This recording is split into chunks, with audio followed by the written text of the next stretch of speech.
Hi, did you ever wonder how a brick was made?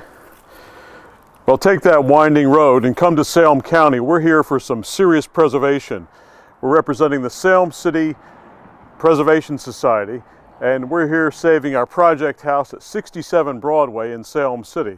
We're going to talk about, we're going to continue with our series today of colonial trades and how it applies to fixing and restoring this wonderful colonial structure dated around 1801. And we're first going to step back into time and explain how these bricks were made. You didn't go down to Smick Lumber and buy these bricks. Essentially, you had itinerant people that would come around, as itinerant means, and they would show up at your backyard while the head contractor was here, and they're going to start making bricks for you. As you recall in our last video, we were talking about plaster, and you'd have itinerant people coming from the bivalve dividing creek area, and they were actually slaking or heating up the shells, superheating and grinding them up back for the plaster, which we talked about in the last video. In addition, or this time, we're talking about itinerant brick individuals. So essentially, they actually went hand in hand. A lot of the clay was used came from Alloway. They floated it down the Alloways Creek, up the Delaware River, through Quinton, and up the Salem Creek or John Fenwick's creek here. Essentially, what they would do is they would fire the bricks right on site. So you would find twigs and things of that nature, such as this, and you'd do a 24 to 36 inch round. You'd pound the twigs in. You intertwine vines in between each twig, and then you would get the mud, or as we call it, the clay, and you would actually build a round structure with a small opening in the front, and you would top it off with holes where the heat would come out. The clay structure would probably take a half a day to a full day to build, and then it would have to sit itself in the sun. And keep in mind, this type of brick making, hand mud clay by hand, itinerant making, was only done in the warmer months. You could not do it because the clay had to be pliable, hydrated, and it couldn't freeze. So once our kiln is dried, we can start making bricks. So everyone would take a few pieces of wood and make a structure of the size brick. And this is very reminiscent of the typical size and thickness of brick. We have the broad face, the head face, and what they would do is they would actually put the brick structure down, the pattern, force the clay in, and take basically a vine and pull it across, almost like a wire, and they level the brick off. They pick the pattern up, the form, take the brick out. It's very careful because it can still break, and they set it out not in the sun, but in a shaded area that had plenty of area. It needs to dry out before it goes in the kiln. If they set it right in this kiln that we just made, it's going to crack to pieces. So it's going to dry from anywhere from a week to 10 days. Then it's going to go inside the kiln for heating, and it's going to heat anywhere from 8 to 10 hours at a stoked fire at about 500-600 degrees. And at that point, the bricks have to cure again, sit down for a couple days before they can go in use and before they can have contact with the mortar. Hi, just checking out the type of mortar that we had here. I did some analysis on the initial mortar that was used. It's hydrated lime. Again, we talked about in our last video how it was slaked in the yard, kind of on site. And it's very important to understand this local clay, when used for bricks, these bricks are expanding in contraction, not with just temperature, but also with the amount of moisture in there. And lime is perfect for this because the lime has a very similar coefficient of expansion and contraction. So if you had something that was very stringent between the bricks are trying to expand and contract over time, you're going to have all kind of cracks and fissures going through the walls of your dwelling here. So perfect material, perfect mate, slaked lime, hydrated lime for this process. So as we look down here, and I'm doing, beside doing the actual research about the lime, but the lime here is very soft.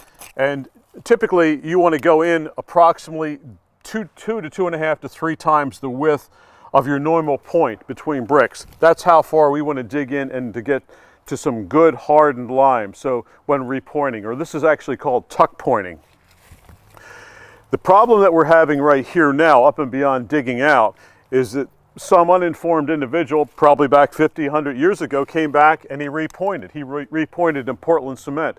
Portland cement is extremely rigid, extremely durable, extremely hard, and it's not going to let the face of our bricks expand and contract as they need be. So it's throwing all kind of monkey wrenches on all kind of vectors inside our matrix of bricks here. So it makes for a lot of cracks or potential cracks, or just loosening from the mortar, the lime mortar that's in the back, using this type of pointing system. So we've got to get rid of all that. A couple ways to do it. We can use a portable jackhammer, which almost looks like a reciprocating saw with a chisel on it, which we don't have one here today. Traditionally don't use one. For the purpose of it, you don't want to crack brick. This is 1801 brick, fabricated in a little kiln behind our house. We don't want to destroy any of that. And I've seen too many local individuals trying to do restoration of this type of brickwork. They call themselves masons, and they're going in with chisels and they're hammering away, and then they're using reciprocating chisels and things of that nature. You can't do that. You don't call yourself a restorer, okay? This all has to be achieved by hand. This is called a raking skate, and it looks like a roller skate to an extent, but you're literally going to put adjustable nail here. You're going to put it into the pointed area, and you're going to go back and forth, and you're going to start to pick out and break until you get to the depth of at least 2 times the width of the pointed area. It's a lot of effort, and I can see why they don't want to do it, because they're probably a bit lazy on that. But anyway, we need to get down to the hydrated lime, because we are going to repoint with hydrated lime, okay? We want that expandability, and the first big issue here is to get rid of all the Portland cement. And this whole thing is either peppered with Portland cement or on and off. As you can see here, we have a color difference, and we show a lot of wear in the pointing here. That's because if we look up, we have water coming down. The water's been chasing down here. It's actually broken out periodic bricks all the way up the side. So the water comes down, it's melting in the sun. Just suppose you have a lot of snow or ice on the roof, and then it freezes. The bricks absorb it, they crack. So this is the degradation that's probably occurred in the last 100 years on this house is bad water runoff system. So water is our main enemy in all these 18th century historic houses here in Salem, other than people that don't take care of them and have been taking care of them over the years. So water is our second biggest enemy. But again, all this color, this off color, and all this degradation of brick surface and the mortar in between is because of mortar runoff. So how do we remedy this? We use our rake and we clean everything out. Have our trusty toolbox here. We're going to take a typical trowel. Just suppose that we have a bucket of mortar for pointing. We put a slab on here. We're literally going to walk and take rows, and taking this is called a joiner. This is called a pointing joiner, and they come in all different shapes and sizes: 1/4 inch, 3/8. They're rounded, they're square, they're pointed, they're triangular. We have a whole series of them to fit the type of period pointing that was involved in this dwelling. So we're going to take our typical trowel, load it up with mortar, and we're going to pick one line and come down, and we're going to literally shuffle it down into the pointing between the bricks on the broad top side of the bricks. It's called the broad side. And once we get that, we're going to come back, and we're going to pull some back into the head areas of the bricks, okay? And we fill it up. We're going to walk away, but depending on the humidity, it could be 5 minutes, could be 10 minutes. Come back, and you'll always get some on the brick surface, and you'll take your same tool and you'll come back. It's almost like a man shaving. You're going to take back and you're going to flick off the excess off the brick to keep it as professional looking as possible. So you flick everything off, and then in the end we take a very soft mason's brush, and we never go horizontal or vertical. We're always brushing on the diagonal, and you brush all that excess mortar off, and you come up with a beautiful finished product. But when we actually do this, we're going to be videotaping live to give you the actual demonstration, but we're just explaining the colonial trades here in Salem City of repointing. Well, welcome back. I'm checking out the environmental pollution that we're seeing on the side of this wonderful brick mason wall here. The black, I mean, we have a whole series of various colors. You're seeing paint runoff, which is actually lead runoff from some of the shutters over the years as the rain comes down. Just environmental factors that actually go into the pores of the brick and darken it up. Strangely enough, we're talking about brick degradation from water coming down and freezing in the bricks. This is what our bricks should look like, these lighter bricks. It's a beautiful orange color, a terracotta type color, and that's what we're looking for here today. So once we have done all our repointing, we're going to come back and we may do a wash with TSP. And TSP is nothing but maybe a little bit of harsh detergent. We're going to wash it with a scrub brush. We'll be on scaffolding or on a lift. Do the whole house upside down with hot water, spray it off, but not being too aggressive with water. All these people come out with these heavy automatic sprayers, and you actually start relieving mortar. You don't want to use that on any period dwelling. You do not use high pressure water sprayers.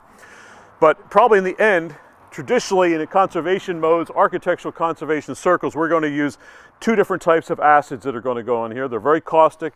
You have to be in a full body suit with face protection, eye protection. Always protect yourself, even your hands. So literally from top to bottom, this house will be washed with acid. And when we end up, we're going to have bricks of this color. And it's going to be extremely beautiful, just as the way they were new from 1801. So I came up with a virtual rendering looking at the front of 67 Broadway here in Salem, New Jersey. This is what the virtual estimentation is going to look like after it's going to be acid washed on the fronts with the existing brick. Again, going back to that original terracotta color. As you can also notice here, you're looking at the shutters that are going to be rebuilt. And from what we can trace out on the front brick, there's an outline.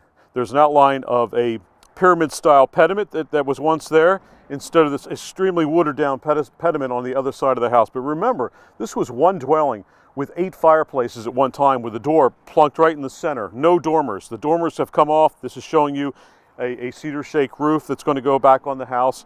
And but anyway, that's what acid washing is going to do. So it's going to put us back to how the house was originally. Well, we're going to continue on with the brickwork. So it's not just brickwork of the side of our dwelling, our front steps. It's a multitude of things, understanding the colonial trades here in Salem City. You see this, and you can see this, these areas here, you can tell these were handmade bricks. These were packed in by hand because of the voids. If these were machine made, they would be perfect with no voids. So as they pressed this down, they didn't quite press enough here, they didn't get enough clay there. The fissures, these are all natural fissures of lack of compression in the forming process.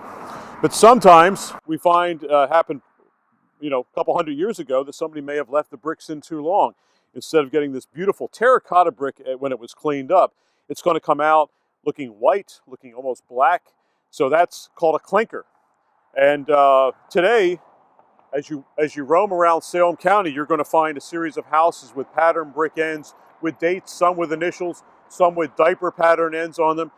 And they call this vitrification. So vitrification is no more than leaving the brick in the kiln too long. And as the heat intensifies and the brick dries out, it goes through a whole series of color changes. So you can pull it out, you could have a white brick, you could pull it out, have a black brick, a gray black brick, and you can be very creative. So taking the mistake and using these on beautiful pattern end houses as you roam around Salem County. So they're called clinkers or vitrified bricks today. So we've taken a mistake and we made it into beautiful patterns that are going to last forever and ever here in the county. But right now we're back right on the front of Broadway here. We're looking at the herringbone brick pattern in front of us. We're going to do a restoration here in front of our project house we're going to lift up all of these herringbone bricks. I mean, you've had roots and different things have caused the swells and the ebbs and flows in this walkway.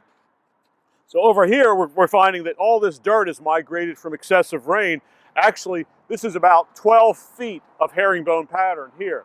So we're going to clean this off. We're going to raise all the bricks up. In the 18th century, what they did traditionally, they would have come in with oyster and clam shells and made a bed of that and flattened it out, and then come in with very fine sand, almost the same kind of sand they would have used for glass making here in Salem County, over in Alloway's town. Mr. Wister was using that. So they would have put a bed of sand down there, leveled it, and set their bricks down. Then they would have sprinkled a whole series of sand continuously, sweeping in figure 8 patterns, getting all the sand settling in between the bricks where the pointing would normally be on the house, so the bricks will not move. And so that's what we're going to do. We're going to bring our volunteers in, some young people, some old people who want to experience the process of forming a brick walkway. And this is lovely because we have bricks that just stop about 20 feet up. So our house has the original herringbone style sidewalk here, and then it goes into some Portland type cement. So that's great. So we can show exactly what it was like here in colonial times here in Salem City. And if we have to replace any bricks or cut any bricks, it's quite simple to do. Essentially, you're either going to have some type of a chisel, and we're not going to do this right now, but you need something with a little shock absorption. But you're going to put your brick, I mean, suppose we had to do a half a brick or a diagonal brick, and you would take a hard chisel or the back of a bricklayer's, and you're going to put it literally on the line. You scribe your lines around the broad surface, the head surface, and literally start hitting around the brick. And you follow your line. You go around the brick 2-3 times, and by the second or third time around, the brick is going to crack perfectly down that line. Or if you need a diagonal, or if you need a circle, you're going to start making circular motions like this, and you just follow your line. And that's how bricklayers, as far back as thousands of years ago, cracked bricks effectively. Clay bricks, handmade bricks. And we will be doing that where needed here in Salem County, and also when we get to the steps and replacing these front steps. This is a god-awful job, probably done in the 50s and 60s here, of factory-made bricks in a very untraditional pattern. So, as you saw in the photograph, we have that beautiful pediment that we're going to be reestablishing in front of the door that's been taken away from us. And we need to have a grand entrance of steps going up to that using traditional methods.